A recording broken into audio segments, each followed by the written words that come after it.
रख हौसला वो मंजर भी आएगा, प्यासे के पास चलकर समंदर भी आएगा, थक कर मत बैठ मंजिल के मुसाफिर, एक दिन मंजिल भी मिलेगी और मिलने का मजा भी आएगा। नमस्कार प्यारे विद्यार्थियों, मैं हूं डॉक्टर मनोज राजपुरोहित, एक बार फिर आपके सामने हाजिर हुआ। जी हाँ दोस्तों, आज का वीडियो मेरे यूपी के विद्यार्थियों के लिए बहुत महत्वपूर्ण रहने वाला है, क्योंकि दोस्तों यूपी का एग्जाम, यूपी सीनेट का एग्जाम 6 जून को होने वाला है और हमारे पास अंतिम 20 डे रिमेनिंग है। इस 20 दिन के अंदर हमें क्या करना है ताकि जो हमने सपना देखा था एक गवर्नमेंट कॉलेज में सिलेक्शन लेने का, वो साकार हो जाए। इस वीडियो के माध्यम से मैं बात करूंगा कि हमें कौन सी गलतियां नहीं करनी है। यदि हमारी एक छोटी सी गलती जो हमने 1 साल 2 साल से मेहनत की है, वो हमें सिलेक्शन से दूर कर सकती है। साथ ही साथ मैं बात करूंगा कि हमारी क्या रणनीति होनी चाहिए ताकि हमारा ड्रीम कॉलेज तक हम पहुंच पाए। साथ ही साथ दोस्तों मैं बात करूंगा कि कौन कौन से इंपॉर्टेंट टॉपिक्स हैं जिनको आपको अच्छे से करना है ताकि आपका सिलेक्शन सुनिश्चित हो जाए। और दोस्तों साथ ही साथ मैं बात करूंगा कि अब आपको क्या करना है और क्या नहीं करना है, कितने घंटे पढ़ाई करनी है, क्या आपका टाइम टेबल होना चाहिए। तमाम जानकारी इस वीडियो के माध्यम से आपको मिलने वाली है। दोस्तों यूपी सीनेट में क्या 20 डे में गवर्नमेंट कॉलेज में सिलेक्शन मिल सकता है? दोस्तों सबसे पहले तो एक अपने आपके माइंड के अंदर आपको साइकोलॉजी को सेट करना होगा। बहुत सारे विद्यार्थी ऐसे होंगे जो तैयारी तो कर रहे थे लेकिन अब लग रहा है कि हमें कुछ याद भी नहीं है, हमने अपना टाइम खराब कर दिया या हमने अभी टाइम वेस्ट कर दिया और हमने तो कुछ याद भी नहीं, हमारा सिलेक्शन होगा भी नहीं। या फिर जो अभी 12th करके एग्जाम देके बच्चा आया, उसको लग रहा होगा कि मैंने तो अभी अभी 12th करी है, मेरा सिलेक्शन तो कैसे हो पाएगा। तो दोस्तों एक बात ध्यान रखना, हमारा brain just like a computer, जो भी आपने पढ़ा है वो आपके ब्रेन के अंदर बिल्कुल है, लेकिन जरूरत है इस टाइम उसको रिवाइज करने की, रिकॉल करने की।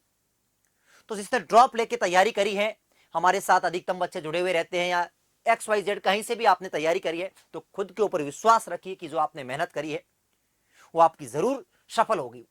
साथ ही साथ जो अभी 12th करके बच्चे आए, उनको एक बात ध्यान रखना कि अभी आपने बोर्ड में पढ़ा है, 11th क्लास में पढ़ा था, क्योंकि दोस्तों यूपी के अंदर जो पेपर रहता है वो मुश्किल नहीं आता है, पेपर बिल्कुल बेसिक रहता है, ज्यादा डिफिकल्ट नहीं रहता, एक average easy to medium level का पेपर रहता है।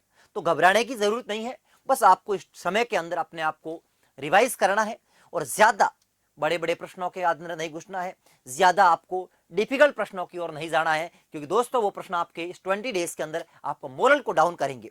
बहुत सारे ऐसे विद्यार्थी हैं जो अभी नीट के प्रश्नों को सॉल्व कर रहे हैं, या फिर कुछ ऐसे हैं जो बड़े बड़े प्रश्नों को सॉल्व करवाते हैं, वो आपके लिए वेस्ट ऑफ एनर्जी है, वेस्ट ऑफ टाइम है। क्योंकि दोस्तों आपको इस टाइम अपनी एनर्जी को एक प्रॉपर डायरेक्शन में लगाना होगा। आप फिजिक्स के विद्यार्थी हो, आपको पता है वर्क डन कब आएगा, फोर्स इंटू डिस्प्लेसमेंट, यानी एंगल प्रॉपर होना चाहिए। तो आपका जो मिशन है वो टारगेट आपका प्रॉपर होना चाहिए।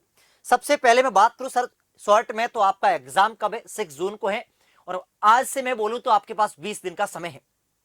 सर हमारा सिलेबस क्या है? बहुत सारे विद्यार्थी कंफ्यूज रहते हैं। तो 11वीं और 12वीं का जो आपने पढ़ा था वही आपका सिलेबस रहने वाला है। 11th एंड 12th दोनों का सिलेबस रहने वाला है। कुल आपके 120 MCQ रहेंगे, यानी 120 MCQ आएंगे, और 120 का भी क्या रहने वाला है? नंबर का पेपर रहने वाला है। कोई नेगेटिव मार्किंग नहीं है ना, आप प्रश्न सही करोगे या गलत करोगे, सही करोगे तो 1 नंबर मिलेगा, गलत के कोई नेगेटिव मार्किंग नहीं है। अब मैं बात करूं सर पेपर के पैटर्न की, तो दोस्तों physics, chemistry, biology, English and nursing aptitude, ये आपके 5 सब्जेक्ट आते हैं। 24 प्रश्न आते हैं, 120 MCQ हमारे रहते हैं। और आपका जो टारगेट होना चाहिए एग्जाम के अंदर इस बार 100 पार, यानी आपकी यूपी के अंदर सीटें भी बड़ी है, मैंने आपको पहले भी बताया था कि गवर्नमेंट कॉलेजें बड़ी है, फिर भी आपको इस बार टारगेट रखना है कि इस बार 100 पार, और ये अपने रूम के अंदर लगा लो कि इस बार 100 पार, क्योंकि दोस्तों वो कहते हैं हमारा टारगेट बड़ा होना चाहिए। अब मैं आपको बात करूं सब्जेक्ट वाइज कि आपको क्या पढ़ना है। सबसे पहले आपको फिजिक्स के अंदर दोस्तों मैं कहूं कि आपको फॉर्मूला बुक, यानी 1 शॉट के अंदर फॉर्मूले जो भी हैं आपको बाई हार्ट याद होने चाहिए। 11th और 12th के उसकी यूनिट जब फॉर्मूला आप लिखते हो तो उसकी यूनिट यानी इकाई और उसके फॉर्मूले हर एक चैप्टर के आपको बहुत बेहतरीन तरीके से लर्न करने हैं। वैसे हमारे 1 शॉट के अंदर हमने आपको करवा दी है यूट्यूब के अंदर बिल्कुल फ्री में, तो वो भी आप देख सकते हो। बस आपको इतना करना है, अभी आपका 10 डे का टारगेट मैं बताऊं तो 10 डेज के अंदर आपका मिशन ये होना चाहिए कि आपको पूरा सिलेबस करना। डेली डेली आपको 10 से 12 घंटे सेल्फ स्टडी करनी है। 10 से 12 आवर आपको सेल्फ स्टडी करनी है, जहां पर आपको 10 दिन के अंदर डेली 2 यूनिट आपकी फिजिक्स की करनी है और फॉर्मूलों को लिख लिख के याद करना है। उसके साथ ही यदि आपने कहीं से कोचिंग ली है, कहीं पढ़ा है, टीचर के अपने नोट्स उसको आप जरूर रिवाइज करें, नोट्स को जरूर रिवाइज करें। और यदि आपके पास नहीं है तो वन शॉट मैराथन के माध्यम से हम लोग करवा रहे हैं, तो हमारे साथ जुड़ के भी अपनी तैयारी को आप अच्छा कर सकते हो। तो ये अगले 10 डे का आपका टारगेट रहेगा कि आपको पूरे 10 दिन के अंदर फिजिक्स के जितने भी फॉर्मूलेज हैं उनको लिखना है, याद करना है और इकाई वगैरह का ध्यान रखना है। बस 10 डे के साथ ही साथ आपको एक एक प्रश्न सॉल्व करना है इस फॉर्मूले के ऊपर। हर एक फॉर्मूले को एक प्रकार की वैरायटी आपको करनी है। अगले आपके जो रहेंगे 15 दिन 10 दिन रहेंगे, नेक्स्ट 15 दिन में आपको रिवीजन करना है। जो आपने अभी पढ़ा है उसका क्या करना है, रिवीजन करना है। यानी आपको एग्जाम तक 2 बार रिवाइज करना है, 2 बार रिवाइज करना है। नेक्स्ट में बात करूं सर केमिस्ट्री की, तो केमिस्ट्री के अंदर आपको विशेष करके आपको जितनी भी नेमिंग रिएक्शन है मैंने करवा रखी यूट्यूब के ऊपर, वो आप अच्छे से करना है। टेस्ट आपको डिस्टिंग्विश अच्छे से उसको लर्न करने हैं और साथ ही साथ आपको केमिकल बॉन्डिंग के अंदर संकरण कैसे निकालते हैं और आवर्त सारणी पीरियड टेबल्स के अंदर आपको अच्छे से पढ़ना है। और एटॉमिक भी आप जोड़ सकते हो, एटॉमिक स्ट्रक्चर और साथ ही साथ इनके जो फॉर्मूलेज वाले हैं वो भी आपको देखने हैं। वन शॉट के माध्यम से अभी आप 12th को मैंने पूरा करवा रखा है। यदि किसी ने नहीं पढ़ा है तो टोटल केमिस्ट्री मैंने 10 घंटे के अंदर पूरी करवा रखी 12th की, तो वो आप 12th की कर लीजिए 10 घंटे में। और मैं आपको बहुत जल्दी हम आपके लिए 11th का भी लेके आने वाले हैं। तो यदि आपने कुछ नहीं पढ़ा तो आप 10 घंटे के अंदर पूरी केमिस्ट्री 12th की कर सकते हो। 2x में करोगे 5 घंटे में हो जाएगी। उसको अच्छे से रिवाइज करना। बायोलॉजी के अंदर ज्यादा हाई लेवल नहीं जाना है, डीप में नहीं जाना है। बेसिक आपको एनसीईआरटी को फॉलो करना है और एनसीईआरटी के फैक्ट्स, इंपोर्टेंट पॉइंट, जो आपके नोट्स है उसका क्या करना है, आपको रिवीजन करना है। विशेष करके ह्यूमन फिजियोलॉजी को आपको अच्छे से करना है और साथ ही साथ आपको ह्यूमन फिजियो के साथ साथ ह्यूमन हेल्थ एंड डिजीज उसको अच्छे से पढ़ना है, क्योंकि वो आपके लिए एग्जाम में बहुत इंपॉर्टेंट रहने वाला है। यहाँ पे भी काम आएगा और नर्सिंग एप्टीट्यूड में भी काम आएगा। तो ये बायोलॉजी की आपकी रणनीति रहनी चाहिए। और साथ ही साथ में बात करूं नर्सिंग एप्टीट्यूड की, तो बेसिक हमारे यहाँ यूट्यूब पे क्लासें डेली रहती है मैडम की, टॉप 500 MCQ, तो उसको आप देख सकते हो। और साथ ही साथ आप लोग जो आपके बेसिक डिजीज वगैरह दे रखी, ह्यूमन हेल्थ एंड डिजीज वाला चैप्टर, उसमें से प्रश्न आता है। विटामिन हो गए और नर्सिंग डे कब मनाया जाता है ना, और आपके स्टेट के अंदर जो नर्सिंग के हेडक्वार्टर वगैरह है वो कहाँ पे है। इस प्रकार के बेसिक आपको कार्डियो डिपार्टमेंट कौन सा होता है, हेमेटोलॉजी डिपार्टमेंट क्या होता है, डर्माटोलॉजी क्या होता है, मतलब अलग अलग प्रकार किस प्रकार से आपसे पूछे जाते हैं। वो बेसिक प्रश्न रहते हैं, आपको ज्यादा डीप में जाने की जरूरत नहीं है। और खास करके बच्चे हमारे जो अधिकतर बच्चे हिंदी माध्यम के रहते हैं तो उनको इंग्लिश में काफी प्रॉब्लम रहती है। तो इंग्लिश की मेरे भाई बहुत शानदार तरीके से हमारे यहाँ क्लासेस लग रही है, उसके बारे में कुछ भी कमेंट नहीं करूंगा, क्योंकि दोस्तों ये क्लासें आपके लिए रामबाण साबित रहने वाली है। तो आप हमारे सर के साथ जुड़ के भी अपनी इंग्लिश को जो टॉपिक गिवन है वो दिया हुआ वो पढ़ोगे तो आपका सिलेक्शन हो जाएगा। तो इससे पहले इन दोनों का सिलेबस क्या होता है वो मैं पहले वीडियो में बता चुका हूं, तो वो आप देख सकते हो। तो कुल मिला के आपके आने वाले 10 दिन तक आप 10 से 12 घंटे पढ़ाई करके अपने सिलेबस को आपको पूरा करना है। क्योंकि दोस्तों अब जीत उसी की होगी जो मेहनत करेगा। ज्यादा डीप में नहीं जाना है, जो भी आपको पढ़ा है उसको पूरा समेटना है। और ध्यान रखना है, ऐसा नहीं एक एक चैप्टर में आप टाइम वेस्ट कर रहे हो, नहीं, अब आपको टारगेट बेस्ड स्टडी करना है। आपको टारगेट बेस्ड स्टडी करना है कि डेली आपको एक चैप्टर फिजिक्स का, एक केमिस्ट्री का, एक बायोलॉजी का, ना 2 फिजिक्स के, 2 केमिस्ट्री के, 2 बायोलॉजी के, ये चैप्टर करने हैं। और साथ ही साथ आपको एक चैप्टर में ज्यादा, ऐसा नहीं कि आप एक चैप्टर कर रहे हो 5 घंटे से घंटे ना, एक चैप्टर को अधिक से अधिक 1 आवर देना है पर चैप्टर। 1 आवर से ज्यादा नहीं। यानी आप मैं डिवाइड करूं तो आप टारगेट बेस पे कर सकते हो, अब आपके ऊपर डिपेंड करता है। कई बच्चे क्या करते हैं, एक दिन बैठे पूरे फिजिक्स के अंदर फॉर्मूले लिख लिए और याद कर दिए, बस भाई कंप्लीट है, यूनिट देख ली, नोट्स पढ़ लिए पूरे।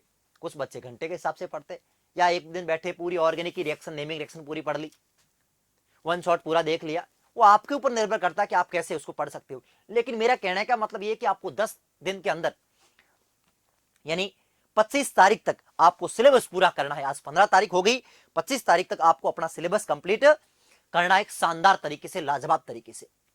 यदि आप नहीं कर पाओगे तो कहीं ना कहीं आप इस रेस के अंदर पीछे रह जाओगे।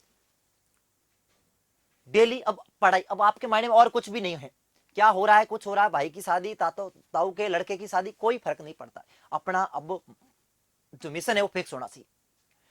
25 तारीख के बाद आपको डेली एक मॉक टेस्ट लगाना है। डेली एक मॉक टेस्ट लगाना, एक बार सिलेबस हो गया आपका, फिर आपको डेली एक मॉक टेस्ट लगाना है। मतलब 25 तारीख से लगाकर 5 तारीख तक आपको मॉक टेस्ट देने, 10 मॉक टेस्ट देने हैं। टेस्ट कहां मिलेंगे सर, हम आपको प्रोवाइड कर रहे हैं। अभी 12th के स्टार्ट हो चुके मॉक टेस्ट, 3 मॉक टेस्ट हो गए हैं, आज होगा एक, कल होगा परसों, उसको आप दीजिए। तो 12th तो आपकी पूरी होगा, करवा दी हमने, उसको कर लीजिए। और जैसे 21 तारीख के बाद हम आपकी 12th 11th करवा देंगे। तो यदि किसी बच्चे को लग रहा है क्या पढ़ूं, कहां से पढ़ूं, कितना पढ़ूं, तो हमने यूट्यूब पे सब कुछ फ्री करवा रखा है ना, हम बैच वगैरह कुछ भी नहीं, सब फ्री के अंदर पढ़ा रखा है यूट्यूब के ऊपर। या फिर आप उत्कर्ष ऐप को डाउनलोड करो, उत्कर्ष ऐप को डाउनलोड करो, उत्कर्ष ऐप को डाउनलोड करो। फ्री के अंदर ऐप में पढ़ना है तो ऐप में आ जाओ हमारे साथ, फ्री में पढ़ना है ऐप में तो ऐप में हमारे साथ आ जाओ। उत्कर्ष ऐप को डाउनलोड करो, उत्कर्ष ऐप में डाउनलोड करोगे तो आप जाओगे यहां पर और नर्सिंग एग्जाम के ऊपर जाओगे, प्री नर्सिंग में जाओगे, प्री नर्सिंग में तो यहां पे आप जाइए RUSS पे। अब सोचोगे सर ये तो RUSS का नहीं, भाई नहीं, तेरे काम का भी है। यहां चाहिए मिशन सफलता, ये BSc नर्सिंग सिलेक्शन, इस पे जाइए, ऐड टू लाइब्रेरी कीजिए। 12th पूरी करवा रखी बहुत शानदार तरीके से, यहां टेस्ट भी मिल रहे हैं आपको, 12th का पूरा कंटेंट मिल जाएगा। रही 11th हम 21 तारीख के बाद करवा देंगे। इसके माध्यम से भी आप तैयारी को एक नया आकार दे सकते हो। तो कुल मिला के आपको अभी अच्छे से पढ़ना है, रिवाइज करना है, अपने आप पे टारगेट बेस्ड स्टडी करनी है, एक चैप्टर पे ज्यादा समय नहीं देना है और आपको प्रॉपर टाइम टेबल बनाना है, सिलेबस के अनुसार डेली टिक करना है कि मैंने कौन कौन से चैप्टर कर दिए। मतलब आपको फिक्स होना चाहिए, आज से टाइम टेबल बनाना कि मैंने आज इलेक्ट्रोस्टेट पूरा कर दिया, है ना, इलेक्ट्रोस्टेट पूरा कर दिया, ठीक है। और केमिस्ट्री में मैंने क्या कर दिया, इनऑर्गेनिक पूरी कर दी, इनऑर्गेनिक पूरी कर दी, बायो में 2 चैप्टर कर दी। आपको टिक लगाना है, टारगेट बेस पे स्टडी करना है, रैंडम पढ़ाई नहीं करनी, कुछ भी पढ़ रहे हो, किधर भी देख रहे हो, कुछ भी नहीं। अब आपको अपने ऊपर विश्वास करना होगा, ज्यादा से ज्यादा रिवीजन करना होगा, ज्यादा से ज्यादा रिवीजन करना होगा। और साथ ही साथ एक बार आप थ्योरी देख लो। और MCQ के लिए दोस्तों हम आपके लिए भर भर के MCQ लिखेंगे, मैराथन क्लास है, PYQ सब कुछ यूट्यूब पे करा रखा है। और फिर भी दोस्तों हम आपको डेली हमारी 2 बजे से 8 बजे तक क्लास रहती है मैराथन, उसके माध्यम से जुड़ के भी आप अपनी तैयारी को एक नया शेप दे सकते हो। मगर ध्यान रखें, अब ऐसा नहीं है कि आप 1 घंटा पढ़ रहे हो, आज नहीं पढ़ रहे, आज मन नहीं कर रहा, कल पढ़ लेंगे, नहीं, कल कभी नहीं आएगा। क्योंकि दोस्तों ये मैराथन की रेस है और इसके अंदर वही जीतता है जो अंतिम समय पर भागता है, मेहनत करता है, संघर्ष करता है। तो मेहनत तो करनी होगी और ये 20 दिन की मेहनत आपका ड्रीम कॉलेज, सरकारी कॉलेज में पहुंचा सकती है। तो दोस्तों मेहनत कीजिए। और मैं जानता हूं मेरे यूपी के विद्यार्थी ज्यादा मेहनती कोई होता ही नहीं है, क्योंकि मैं उधर ही रहा हूं काफी लंबे समय तक, नोएडा साइड, दिल्ली साइड, तो देखा यूपी के विद्यार्थी बहुत ज्यादा मेहनती रहता है। तो मुझे पूरा भरोसा है कि आप लोग मेहनत करोगे और बहुत बेहतरीन तरीके से, शानदार तरीके से अपनी पढ़ाई करोगे। फिर भी आपको किसी प्रकार का कोई डाउट हो तो आप कमेंट करना, मैं आपका सॉल्यूशन 101% करूंगा। तो यही मैं अपेक्षा करूंगा कि मेरे सभी विद्यार्थी आज से 10 से 12 घंटे पढ़ेंगे, बहुत बेहतरीन तरीके से 25 तारीख तक आपका सिलेबस पूरा होना चाहिए। किसी भी हालत में, मतलब करना है तो करना है, सिलेक्शन लेना है तो करना है। तो दोस्तों इसी के साथ मैं अपनी वाणी को यही विराम दूंगा। Thank you so much. जय हिंद, जय भारत।